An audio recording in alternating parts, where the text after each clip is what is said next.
This is it. The 24th of July could be the date that the Premier League title was won. Some of the biggest news that you could possibly imagine has just landed. Now, the name that I'm about to say to you is incredibly important. The name is Craig Hope. Craig Hope of the Daily Mail. Now, the reason that I'm really accentuating who delivered this story is because Craig Hope is about as reliable as you were going to get with regard to matters in the North East. The fact that this has come from Craig Hope really is significant. It means it's true, it means that we can count on it, it means it's genuine, and it means that it has happened. This is no longer rumour, this is no longer conjecture, this is no longer gossip on the internet. This is fact, because if it's come from Craig Hope, we can take it as gospel. So Alexander Isak wants to leave Newcastle United. It is now a fact that Alexander Isak is agitating for a move away from Newcastle United. This really is huge because there's only one possible suitor. When you think about clubs that could actually realistically make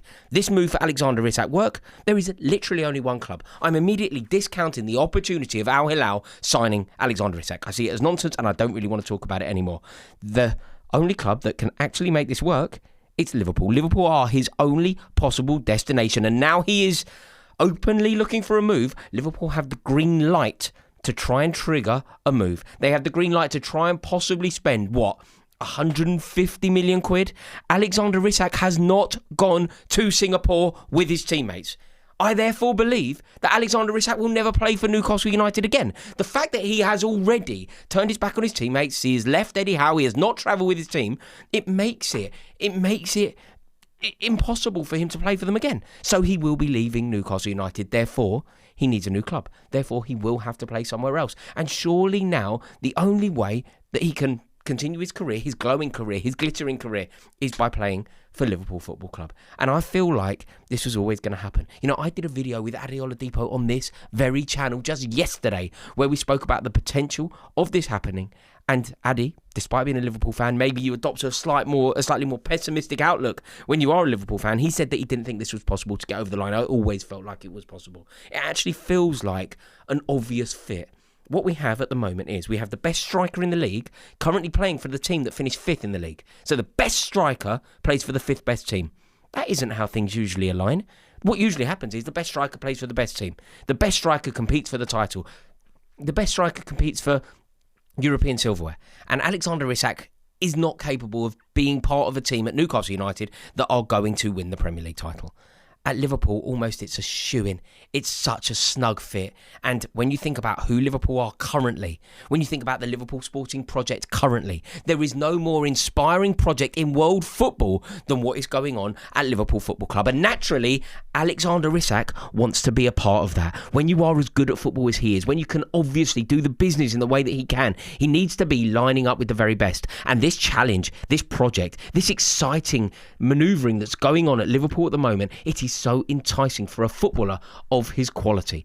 And if you think about now what could happen next season, we are potentially going to see something amazing. We are going to see a world where Mohamed Salah, Hugo Ekitike, Florian Wirtz and Alexander Isak play in the same team. They will all be marshalled by one of the most gifted tacticians in world football, and that is Arne Slot. Arne Slot is capable of coaxing the performance that you can't even imagine out of Alexander Isak. However good you think Alexander Isak is today, you wait until he is slotted. You wait until Arne Slot has sprinkled a bit of stardust upon him. You will see genuine magnificence. That is what Alexander Isak is capable of. And that is why, from his perspective, he is desperate for the move. I like Eddie Howe. I rate Eddie Howe incredibly highly. I think he's a very good manager and, in my opinion, should be England manager. But he's not Slot. He isn't capable of elevating a player to the very best in the world. He isn't capable of inspiring a player to win a Ballon d'Or. And I don't believe that Eddie Howe will win a Premier League title. Alexander Isak will, however. And that is why the move needs to happen. That is why it feels like something else needs to happen. Because it's just such a perfect sell. It's such a perfect buy. It's such a perfect fit. You know, when you generally, if you are one of the best players in the world, over recent times, when you have gone to a club, you sacrifice something. You know, the best sporting project doesn't always align with the best club in the country. that is the case that we have here. You know, over the years, you would have to go to the best and most exciting sporting project, but you would have to sacrifice something. So, for example, over the past half a decade, if you went to Manchester City, that was the best sporting project in world football. But ultimately, you had to sacrifice playing for a big club. Alexander Isak now has everything at his disposal. He currently has everything that you would want from a footballer. Everything that you want if you're a footballer. The most inspiring possible package. You are signing for one of the biggest clubs in world football. You are signing for a behemoth. You are signing for a club whose history is laced with glory. You are signing for one of the most prestigious and iconic footballing institutions that there has ever been and ever will be. You are signing for Liverpool Football Club. Everything that has gone before. Ian St. John, Roger Hunt, right the way through to John Barnes and Ian Rush and all of the European glory that club has established. All of the history, all of the icons that have worn that famous shirt, the liver bird upon the chest, that doesn't need to be sold in the way that other clubs do. They need to sell their project. They need to sell their brand. They need to sell what they represent. With Liverpool, you don't. You just light up a cigar. Go, do you want to play for Liverpool? Of course I want to play for Liverpool. Nobody in their right mind doesn't want to play for Liverpool, apart from Trent Alexander-Arnold, which is why that one was so baffling. Different conversation altogether, of course. But Alexander Isak now is looking at it going, I can be part of something that is a dynasty. I can be part of something that is a genuine legacy, because that is what Liverpool are securing here. If you look at the way that Liverpool are doing their business, they are doing it in a way that is securing legacy. They are adopting the traditions and the standards that have been set by the likes of Mohamed Salah, and Jurgen Klopp deserves a mention here, and of course Virgil van Dijk deserves a mention here, and the standards that have been set by that team, they are now being passed on to the next generation, and that is how you build legacy. That is how you build a dynasty. And that is what Liverpool are in the process of doing. Because they have now realised that they are mighty.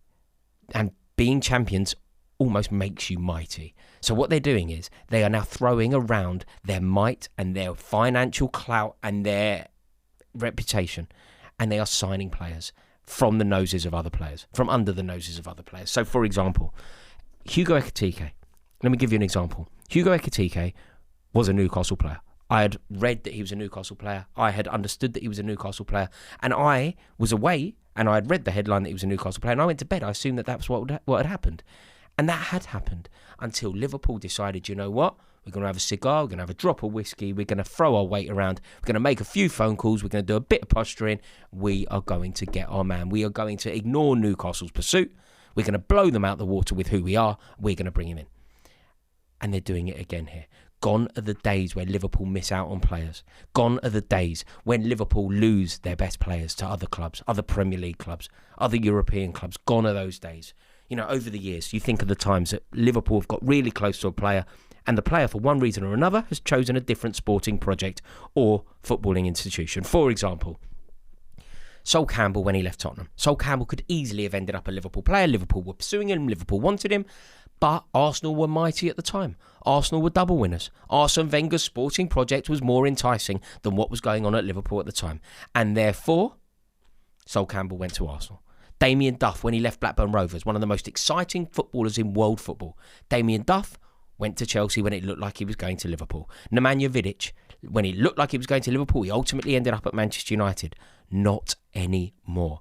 This is Liverpool's era. This is Liverpool's time. It's now Liverpool who are doing the gazumping, throwing their might around.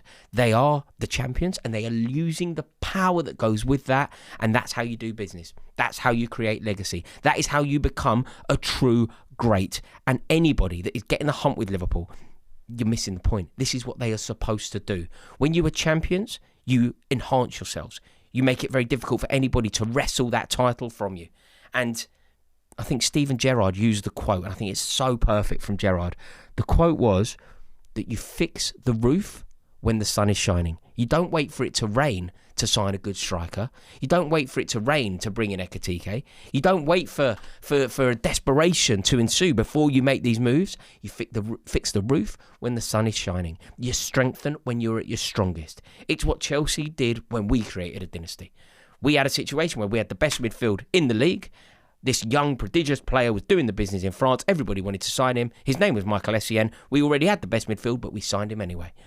And this is what you do. You throw your weight around. And now you've got a situation where Liverpool have already got Wirtz through the door. They've already got Ekitike through the door. And just imagine how they're going to line up. Just imagine what he's going to do with a front line, front four that I just mentioned there. Think of the way that he can get them to play.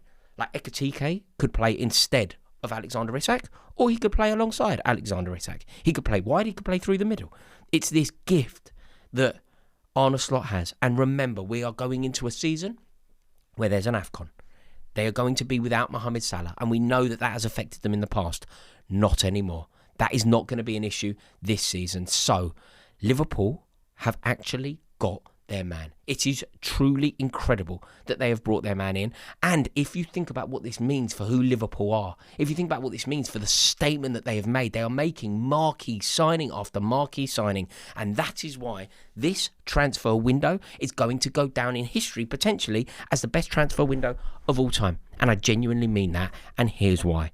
When you have a transfer window and you're already champions, I feel like you have to do two things, and they're very important things. What you have to do is you have to fix your squad. So sign where you need signings, right? And they've done that, and they've done that perfectly. They've identified the chinks in the armour.